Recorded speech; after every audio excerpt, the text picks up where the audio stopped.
Welcome to San Francisco Weekly News. My name is Diane Wesley Smith. Well, we are in the holiday season, and first of all, I want to say happy holidays. I want to also ask you to join me in lifting up people in prayer that are suffering, that are homeless now, that have lost their homes, who don't have a home, and the families, all the individuals who are in unfortunate situations. Let's pray for them, and if we can do anything to help them, join me in doing something to help. Whatever you decide to do to help is no one's business but your own. But if you'd like to share it, please feel free to let us know, and we'll be happy to share the good news. Well, as you see from the caption there, we have a new show time. We are now shown weekly, Monday through Friday, at 7:30 on Channel 29. That is awesome news, folks, because that will allow more of you to see our show. Also, I'd like to take this opportunity to invite you to attend the show, to appear on the show. If we're going to talk about issues in District 10 now, actually San Francisco District 10 news. We have a new supervisor, Shaman Walton. Congratulations, Shaman Walton. We do know that Lennar donated less than 70% to his campaign. But we voted for Shaman Walton. The reason I mentioned Lennar is because it's all about the land in San Francisco, folks, and you already know that. We have to have an equitable or a fair distribution of the land. The disparity or the difference or the unequal treatment is far too great. So a lot of people don't know what District 10 looks like. This is District 10. And District 10 is part of Bayview Hunters Point. And right now, the developers and planners are eyeing large plots of sparsely populated land in the Bayview Hunters Point community that have the potential to become bustling communities where people can kayak, jog, and meditate under the gaze of glistening residential towers and new communities. But here's the thing, folks. The district doesn't need kayaks, running paths, or meditation gardens. What it needs is affordable housing. We have been saying that for a long time. What we need in District 10 is more affordable housing. There's a lot of room. But before we can even get into affordable housing in District 10, what we have the shipyard. That's a picture of the shipyard, and it says stay out. Why does it say stay out when this large parcel of land is slated for so much development, is part of the development? A lot of people are saying, let me give you some facts. That is part of the Hunters Point Naval Shipyard. From its establishment as a commercial shipyard in the late 19th century, it has been a vital port.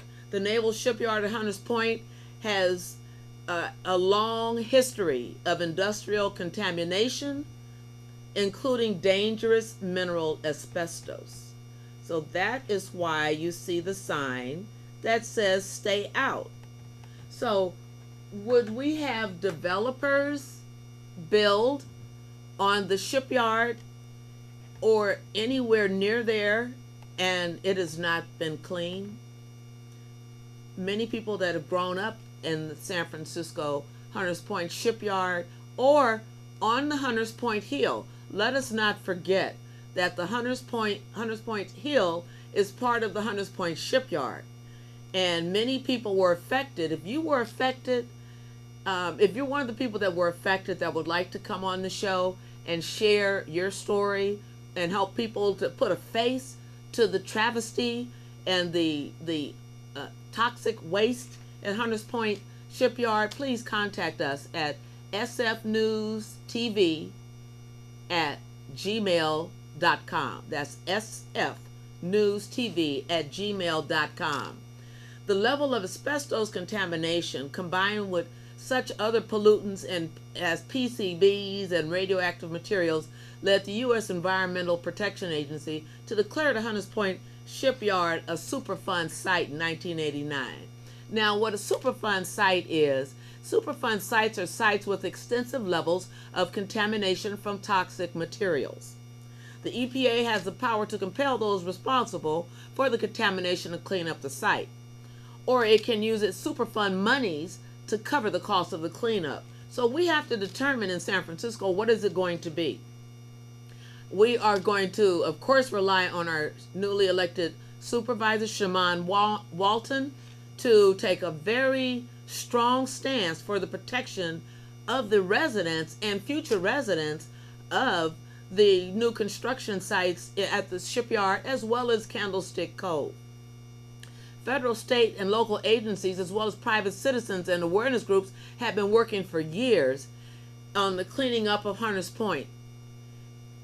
In 1990, following the Shipyard Superfund designation, workers removed more than 22,000 square feet of building materials containing asbestos.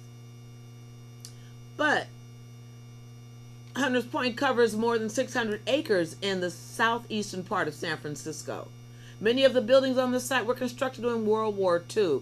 During those years, building materials such as roofing shingles and floor tiles contained asbestos. There were also there's arsenic there. There were experiments conducted, and radioactive waste also stored there, and some of it is still on the sea floor and also in the soil in the ground. The Hunters Point Shipyard sits on a bed of serpentine rock. Serpentine rock is indigenous, or it can be found everywhere in California, but it's also a natural asbestos. It's rich in natural asbestos-containing materials. So we have to find out when we talk about building. Before we can build, we have to make sure that the land is clean. So what we need to hear is who is going to clean up Hunters Point Shipyard. You can't talk about cleaning up the shipyard until you talk about you can't talk about construction until you talk about cleanup. The process in construction is very simple, but it's laid out, and the way it works is, first the land is clean, you get the permits, the land is clean, then disclosures are given. Those disclosures allow potential buyers and residents to find out how safe the land is.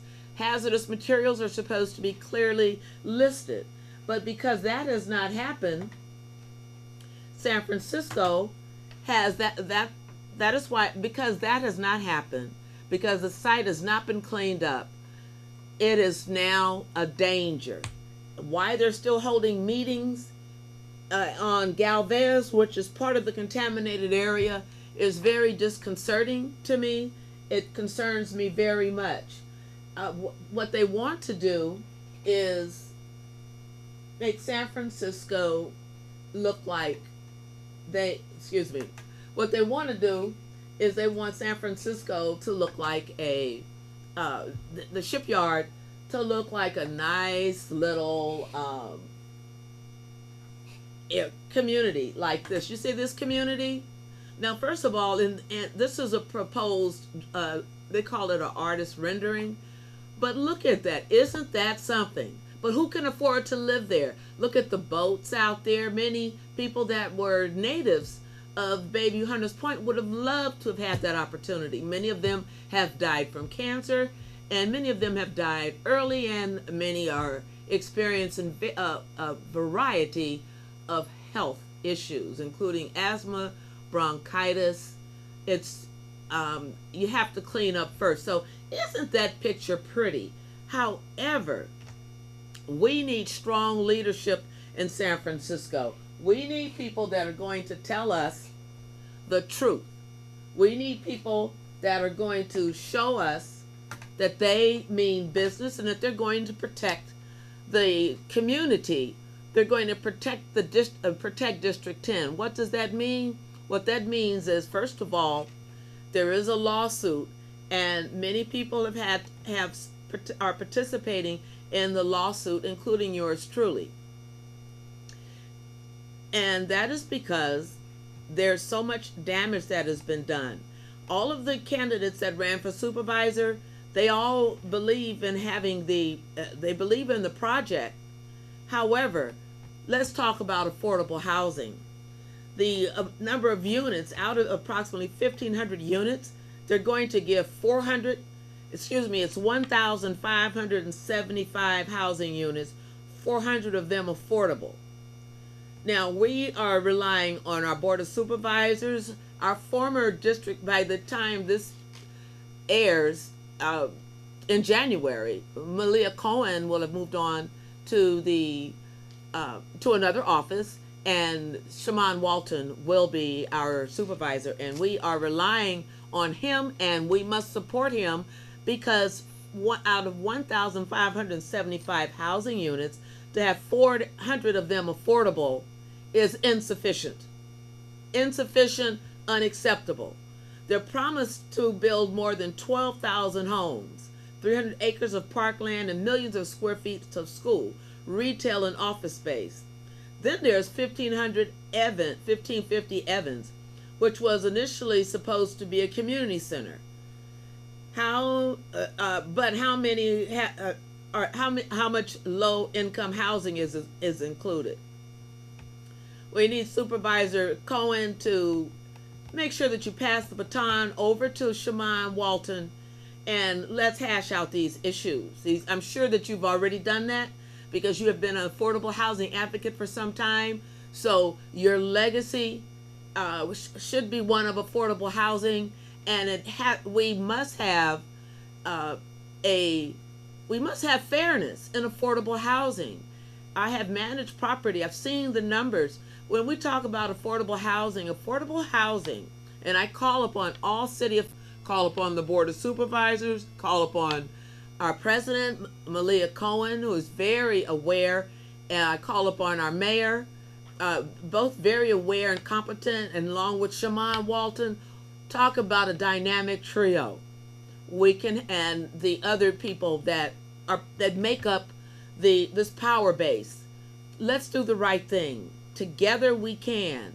Affordable housing has to be available not only for people that make $150,000 a year, but for those that make $30,000. Your constituency, Supervisor Walton, Supervisor Cohen, you know your constituency, and you know that we need some fresh ideas. And we need fresh ideas from City Hall, because people cannot afford to live here. So I am going to end the show. I want to invite you to let us know how you feel about what's going on. How have you been affected? This can possibly be your future. This could be your future, but we cannot allow this until we find out where are the jobs. Isn't that a beautiful picture? But where are the jobs? We must have jobs. We must have employment. And until we see a concerted effort to provide employment, we won't see people that can afford to live there. Now, people that can't afford to live there, what good would all of this affordable housing be if the affordable housing does not help someone that makes $35,000 a year? How affordable can it be if it doesn't help someone that's making $40,000, $50,000, $60,000, $70,000, $100,000? Folks, we got to stop playing around here. The numbers clearly show Tetra Tech came in. They are involved in a lawsuit now.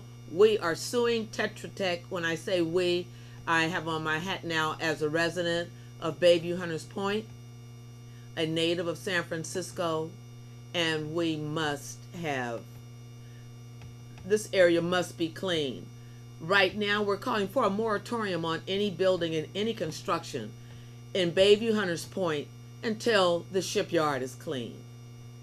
The development plans ignore local needs. So whenever we will not allow development plans to ignore local needs. So I invite everyone to show up at the meetings. Show up at the meetings if you're not there to represent yourself. And I don't mean the CAC meetings in San Francisco that are held at 1800 or in the contaminated site of 451 Galvez. Go downtown, folks. You have to go downtown. Downtown is where we go to have our voices heard to the Board of Supervisors meeting, which is normally every Tuesday at 2 o'clock in the board at City Hall. So the future of San Francisco is at stake. Our future is at stake. As those that aren't familiar with District 10, the district is on the southeast edge of San Francisco in the midst of major transformation, with a number of development projects promising to turn the underused waterfront land into thriving mixed-use communities. Now, this thriving part, this mixed-use communities part, this is the part where we must make there must be affordable housing. People that are already there should not be displaced, as what happened in Fillmore. Some of these projects have focused too heavily on market rate housing and fancy amenities, ignoring the needs of the Bayview Hunters Point community. So we will please pay close attention to the development and the reliance on relying heavily on market rate housing. They're not planning for affordable housing. There has to be even numbers on site, not off site. The off site means that they could throw some money, some affordable to meet the affordable housing requirement. They could throw some money at the affordable housing entity, but they could build it off site somewhere else, move people elsewhere. That will not do. It must be inclusive. They don't have a neighborhood plan. We must have a neighborhood plan. These six waterfront development projects are all haphazard and don't fit into something that is congruent with the rest of the neighborhood. In other words, congruent means it has to all fit together. One proposed development is the India Basin, which runs along the city's eastern south edge, and it includes Restaurant Row, Waterfront Park with boat docks, bike paths, farmers market, and 21st Century Village homes. If the Board of Supervisors approves the project, and we need to go back and find out, because by the time we've aired this, the decision has been made. But when we come back, we will come back with a report on where things stand with the $150,000 square feet of commercial space and the 1,575 housing units, of which only 400 would be affordable. Okay? There's a lot going on. District 10 is wide open. It's wide open for people to prosper, and it's wide open for people to participate. We invite you to participate in District 10. District 10, let's take another look at District 10.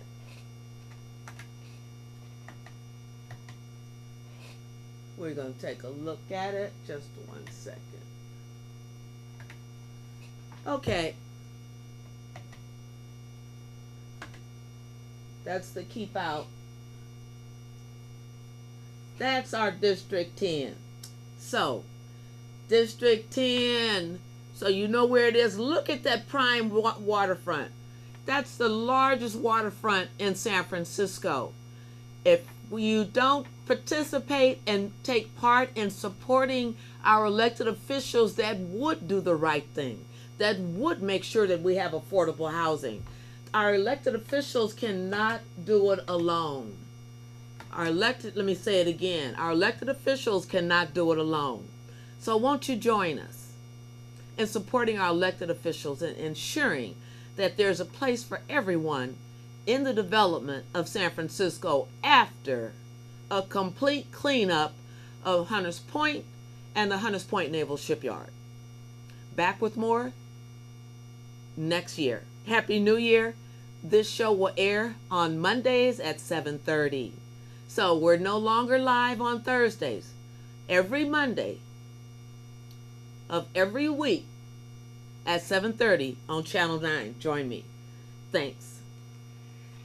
San Francisco Weekly News. God bless you. Enjoy the holidays and a Happy New Year. Get involved. Bye-bye now.